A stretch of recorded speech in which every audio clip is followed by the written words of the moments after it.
E aí, galera, tudo beleza? Aqui é o Israel. E hoje o papo vai ser sério, mas ao mesmo tempo, completamente maluco. Já pararam para pensar se a Bíblia é só um livro de historinhas ou se tem algo a mais ali? Tipo, algo que desafia a lógica, o tempo e até a nossa compreensão da realidade? Pois é, eu também fico com essa pulga atrás da orelha. A gente lê sobre reis, guerras, milagres.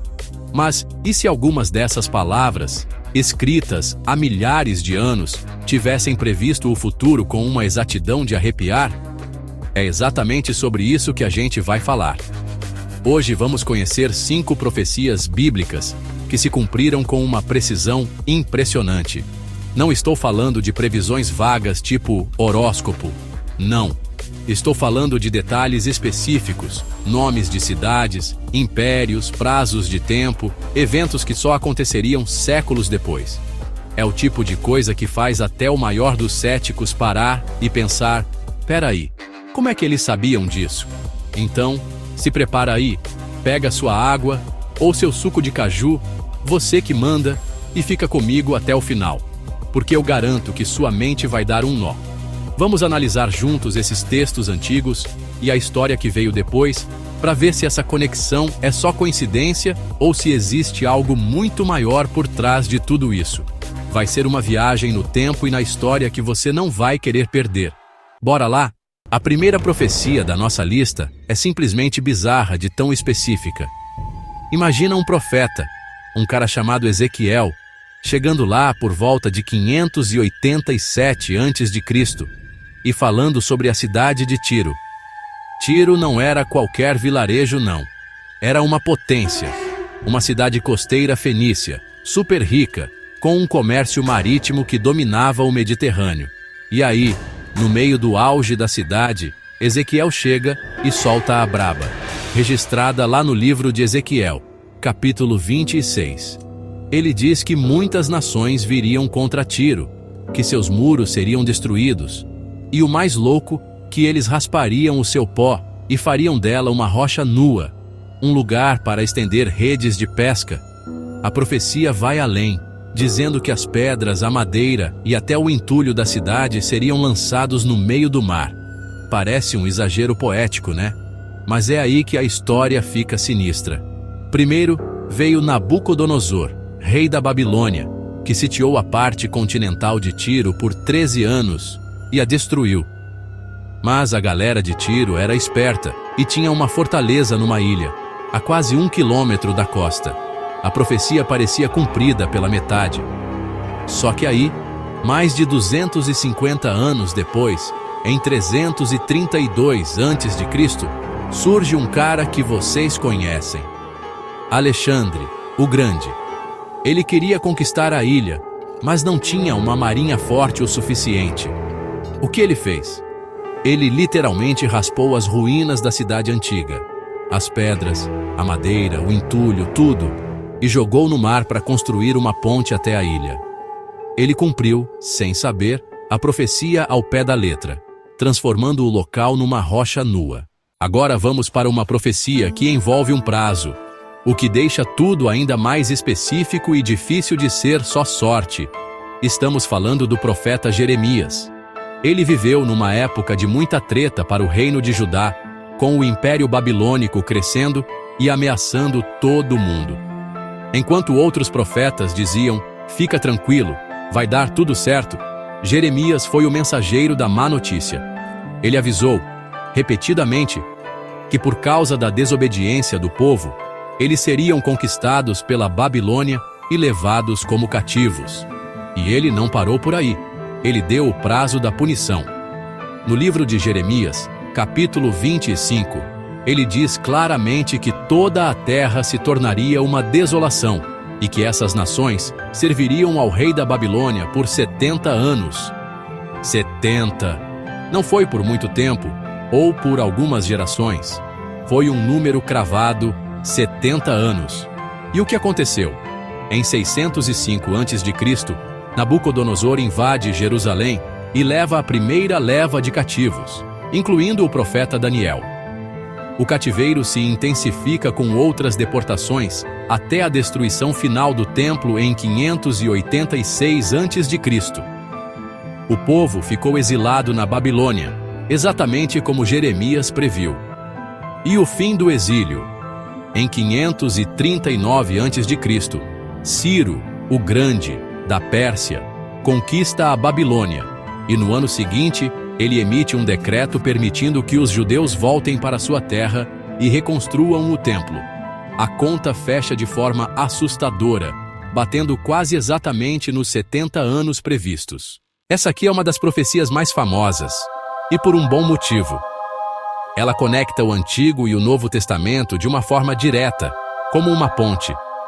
Centenas de anos antes do nascimento de Jesus, o profeta Miqueias, que viveu lá por volta de 700 a.C., escreveu algo muito específico sobre o futuro Messias, o grande rei esperado por Israel. Naquela época, a expectativa era que ele viesse de um lugar importante, talvez de Jerusalém, a capital. Mas Miqueias apontou para um lugar muito mais humilde, uma cidade pequena e, na época, meio insignificante. No livro de Miqueias, capítulo 5, versículo 2, está escrito: "E tu, Belém Efrata, posto que pequena entre os milhares de Judá, de ti me sairá o que governará em Israel."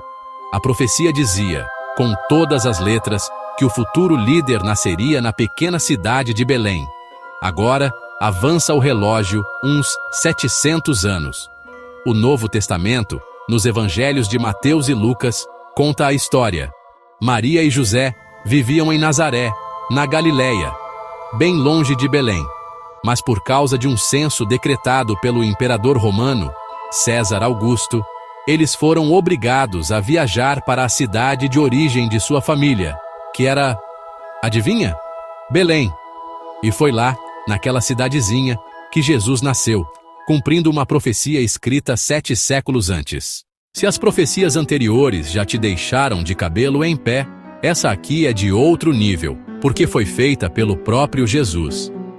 Perto do fim de seu ministério, ele estava em Jerusalém, e seus discípulos, maravilhados, apontavam para a grandiosidade do templo. O templo de Herodes era uma das maravilhas do mundo antigo, uma construção colossal e magnífica. Era o centro da vida judaica. E no meio dessa admiração toda, Jesus solta uma bomba. Ele diz, conforme registrado em Mateus 24, "Não vedes tudo isto? Em verdade vos digo que não ficará aqui pedra sobre pedra que não seja derrubada." Ele não só previu a destruição total do templo, como também detalhou o que aconteceria com a cidade de Jerusalém. Ele falou sobre exércitos cercando a cidade, sobre uma grande tribulação e sobre a fuga dos seus habitantes. Isso tudo parecia impossível na época. Jerusalém estava sob o domínio romano, numa relativa paz, e o templo era o coração espiritual da nação. Mas, cerca de 40 anos depois, no ano 66 depois de Cristo, os judeus se rebelaram contra Roma. A resposta romana foi brutal. O general Tito, que depois se tornaria imperador, cercou Jerusalém em 70 depois de Cristo. O cerco foi terrível, com fome e doenças. No final, os romanos invadiram, massacraram a população e, para pegar o ouro que derreteu com o fogo e se infiltrou nas frestas, eles literalmente desmontaram o templo, pedra por pedra. Sobrou apenas um muro de contenção, hoje conhecido como o Muro das Lamentações. A nossa última profecia é talvez a mais impressionante de todas, porque ela não se cumpriu em um único evento, mas ao longo de milênios, e nós somos testemunhas oculares da sua fase final. Vários profetas do Antigo Testamento, como Moisés em Deuteronômio e Jeremias, previram que, como consequência da desobediência, o povo judeu seria espalhado por todas as nações da terra. Eles seriam um povo sem pátria, errante, perseguido, e foi exatamente o que aconteceu. Após a destruição de Jerusalém, em 70 depois de Cristo e outras revoltas, os judeus foram expulsos de sua terra e se espalharam pelo mundo, um evento conhecido como a diáspora. Por quase 2000 anos, eles viveram como minorias em terras estrangeiras, muitas vezes sofrendo perseguições terríveis. Nenhum outro povo na história, depois de ser disperso por tanto tempo, conseguiu manter sua identidade e retornar à sua terra natal. Mas a mesma Bíblia que previu a dispersão também previu o retorno. Profetas como Isaías, Jeremias e Ezequiel falaram de um tempo em que Deus reuniria seu povo dos 4 cantos da terra e os traria de volta à terra de Israel. Por séculos, isso pareceu uma fantasia. Mas no século XX, o impossível começou a acontecer. Após o Holocausto, o movimento sionista ganhou força e, em 14 de maio de 1948, o Estado de Israel foi proclamado, exatamente na Terra Prometida. Um povo espalhado por milênios estava de volta em casa, falando sua língua antiga, cumprindo uma profecia inacreditável. E aí, o que vocês acharam? Chegamos ao final da nossa lista e, sinceramente, é muita coisa para processar. De uma cidade raspada e jogada no mar, passando por um cativeiro com prazo definido, o local de nascimento de um rei, a destruição de um templo pedra por pedra, até um povo inteiro que foi espalhado pelo mundo e depois reunido de volta em sua terra. A precisão dos detalhes é algo que desafia a simples coincidência. A gente pode tentar explicar de várias formas, mas a pergunta fica no ar. Como homens que viveram há milhares de anos poderiam saber dessas coisas? Essas são apenas 5, mas a Bíblia está cheia de outras profecias, algumas que ainda podem estar para se cumprir. É um campo de estudo fascinante que mistura história, teologia e um grande mistério. A ideia aqui não é converter ninguém, mas sim apresentar os fatos e fazer a gente pensar. O que esses cumprimentos proféticos significam para você? É apenas um registro histórico impressionante ou aponta para uma autoria divina por trás das Escrituras? A resposta, no final, é pessoal. Agora eu quero saber de você. Deixa aqui nos comentários. Você conhece alguma outra profecia bíblica que já se cumpriu e que eu não mencionei? Qual dessas 5 te deixou mais chocado? Seu comentário é super importante para a gente continuar essa conversa. E claro, se você curtiu essa viagem pela história e pelas profecias, não esquece de deixar aquele like monstro para fortalecer o canal e, o mais importante, se inscreve e ativa o sininho para não perder os próximos vídeos, porque tem muito mais coisa maluca pra gente descobrir juntos. Valeu, galera, e até a próxima!